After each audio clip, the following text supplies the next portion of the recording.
purché sia scritto, tutto là. È un servizio, se è scritto non ci sono problemi, se non è scritto uno può anche interpretare in maniera diversa. È una cosa assurda da parte dei clienti lamentarsi per 10 centesimi, anche perché è un servizio che viene offerto in più, cioè Assurdo, assolutamente, veramente. Siamo arrivati proprio al limite. Non dovrebbero chiederli. No, no, assolutamente. È una cosa naturale, scontata. Non viene per niente, perché un taglio credo che costi niente. Io non so cosa dire perché posso capire sia l'uno che l'altro.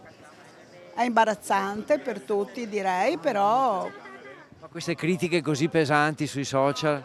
io non approvo queste critiche. Se uno deve dire qualcosa lo dica nel posto dove si trova. È un tipo di servizio in più che ci sta, che venga fatto pagare.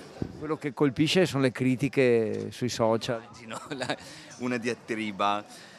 Alla gente piace criticare per il gusto di essere, per il piacere di essere visibili online spesso, per cui lascia il tempo che trova. Se una brioche costa 80 centesimi, ok, rincarare il prezzo di 10 centesimi in più, ma in alternativa no, perché se ne guadagni già nel prezzo, ma quello è proprio... 10 centesimi, se a me li metto, li pago.